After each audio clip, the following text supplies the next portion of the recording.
mag-apply, 'di ba? Given na talagang minsan may dating na time na parang tinatamad tayo mag-apply kasi dito sa Pinas pupunta ka pa sa opisina, sa HR, sa admin para mag-apply, tama? So, doon hindi ka na mahirapan because meron tayong www.linkedin.com. So, i-click lang natin tong kahit sa inyo mismo, pwede nyo yun gawin sa sarili nyo. Pwede kayo mag-search ng ito, www.linkedin.com. Then, doon makikita nyo na paano mag-apply. So, dito, how do I find a job? Paano maghanap ng trabaho? Dito, pinakamadali. Hindi mo na kailangan mag-waste ng pera, energy, yung like, di mo na kailangan maglalakad-lakad pa buong araw, maghanap ng trabaho dito. Isang click lang natin. Kahit dyan kayo sa bahay, pwede nyo ito i-search www.seek.com.au. So, dito, pwede ka maghanap ng trabaho na based sa visa natin. Ayan, equal opportunity doon sa Australia. They value equal opportunity. Like dito sa Pinas, 'di ba? Parang madalang lang natin makita na may babaeng nagtatrabaho as a construction worker. Kasi kumbaga, construction worker is given dito sa atin na panglalaking trabaho lang siya. Pero in Australia, as long as kaya mo yung trabaho na yun, they given you the opportunity sa kahit anong trabaho. So dito naman tayo sa ating school location. So we choose the most affordable school in CBD with one of the highest hourly rates. So naghahanap kami ng affordable na school and of course, mataas na hourly rate. So located siya in all major cities in Australia. Sydney, Perth, Melbourne, and Parramatta. So ayan yung apat na major cities sa Australia na kung saan may mga schools location kami. Sydney, Perth, Melbourne, and Parramatta. So, typical food expense. So, dito, $25 mo a day meal na siya.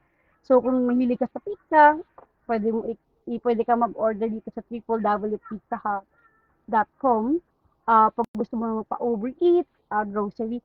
Alam nyo, sobrang mura ng cost. As in, nung pumunta ako doon, as in, lula din ako sa mga presyo. Kasi, like $20 mo, may makakain ka na talaga. $25, $20, $30, may makakain ka na talaga. Like, pupunta ka lang sa, pwede ka din I think, order. Kasi, I think meron silang, parang dito din sa atin, sa Pinas, like, parang delivery. So, ayan. So, sa grocery sa Filo, ganun din, kung gusto mo lang magluto ng mga Pinoy food, pupunta ka sa mga grocery para bilhin yung mga typical Asian food. So, ayan, typical job for students. So, ito para lang to sa mga student na trabaho. So, make a big impact with our professional slide in charge. So, una is housekeeper. Yan, pag-click natin to, www.six.com.au, housekeeper jobs in Sydney. Barista, jobs in grocery, childcare. So, ito yung mga job na pwede na siya sa student. Then, pag may professional ka na, once you are given a full-time working permit na, you can look for a job in your profession like office staff, camping, bookkeeping, network engineer, assistant in nursing. So, sobrang dali lang siya. Once professional ka, ito na naman yung or pwede ka na maghanap ng work na, na nasa profession mo talaga. So, ayan, unlimited work rights. Ito, so, hanggang June 30 lang siya. So, ito, natapos na siya. Kasi nung nakaraan, nung June 30, may unlimited work rights sa isang student visa. So, pwede ka mag-work to address workforce shortages student visa work hours restriction has been temporarily relaxed. So, ito, nag-end siya ng June 30, 2023. So, ayun po, you must have sufficient funds. So, all applicants in this application confirm that they each have access to sufficient funds to support themselves for the total period of stay in Australia and understand that further evidence of funds may also be requested. So ito, kailangan lang natin ilagay dito na may enough tayo na funds, masusustentuhan natin ang ating sarili sa total period na stay natin sa Australia. So ayan, lalagay lang natin yung magkano yung funds natin.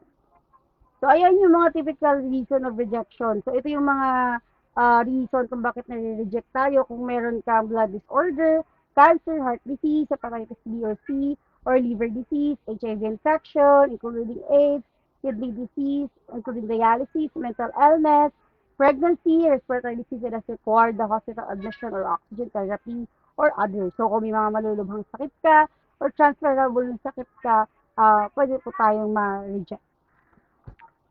Ito naman po yung ating actual courses. So, for early childhood, education and care courses and community service courses. Ito naman po yung mga related courses na pwede dito. Meron tayong Certificate 3 in Early Childhood, Diploma of Early Childhood, Package Early Childhood Education and Care courses. Ayan po, Certificate 4, Diploma of Community, Package Health and Community courses. So, ayan. Yung mga enrollment fees, tuition fees, and material fees. So, at least may idea na kayo or you are aware na kung magkano yung mga tuition fee and na magagastos nyo in this course.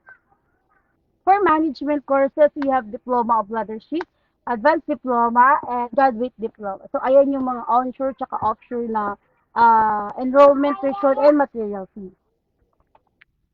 Sa IT, sa Information Technology courses, meron tayong Diploma of IT and Advanced Diploma of IT. So, ayun yung mga uh, same material tsaka tuition tsaka enrollment. So, sa automotive, meron din tayong Certificate 3, Certificate 4, and Diploma. So, for trade courses, ayan, meron din po tayo. Engineering courses and hospitality courses. Meron po tayong enrollment and tuition and ayun yung mga actual courses na kailangan nating bayaran. So, at least you, you are aware kung magkano yung mga kailangan i-prepare pag aga-apply kayo sa ganyang course. So, let's proceed, guys.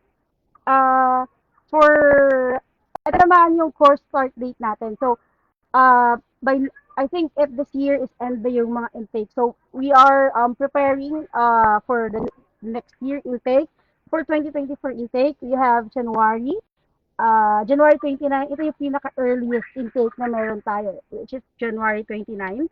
And April 2022, 2024, July 15, 2024, October 8, 2024. So, ayan yung mga earliest intake for next year.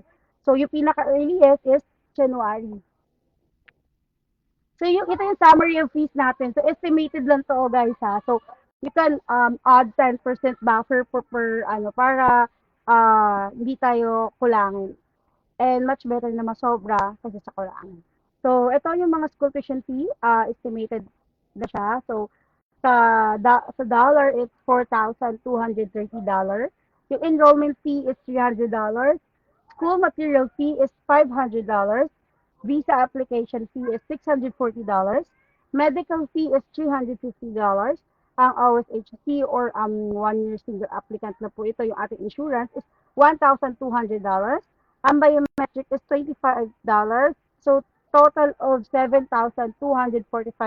So, sa peso, ang total ng mababayaran natin is 253,550 pesos. But hindi pa included yung airfare, accommodation, tsaka mga ibang mga gagastusin. So, how to earn almost 1 million in just 5 months? Akalain niyo yan, paano tayo mag-earn ng almost 1 million sa just 5 months lang? So, paano ba? If you're earning a $35 per hour guys, imagine per hour, and work 40 hours a week, you get a 1,400 a week salary. So, sa second month mo, may $11,200 ka na. Sa third month mo, may $16,000 ka na. May $22,000 ka na. So, in just 5 months, you almost um, earn almost 1 million. Imagine, sa Pinas, pag regular employees lang tayo, I think hindi natin siya makukuha in just 5 months unless abutin tayo ng year, tama? So, pag couple ka naman, ito dinoble lang kasi all the requirements, like I need the school documents, diploma, TOR, certificate of English proficiency. Step 3, assessment of your qualification. Step 4, you will receive an advice. Step 5, submit application to school. Step 6, convince the immigration that you are a genuine student. So, sa step 6 na to, ito yung medyo kailangan natin i-prepare kasi kailangan natin lagay ng SOP or Statement of Purpose or DPE. Kailangan natin doon i-explain sa immigration at i-convince ang immigration na we are a genuine student. So, step 7, submit visa application. Step 8, arrange accommodation and travel to Australia. So, ayan yung mga application process na kailangan i-undergo ng student to bago pumunta ng Australia. Stage 1 process, there are the 3 stages for this. The initial are stated below to get you started. So, form, fill up the PDF form agreement, school enrollment form, etc. Uh, School, submit all the required documents, pay the enrollment fee directly to school, pay the tuition fee, and apply for a visa.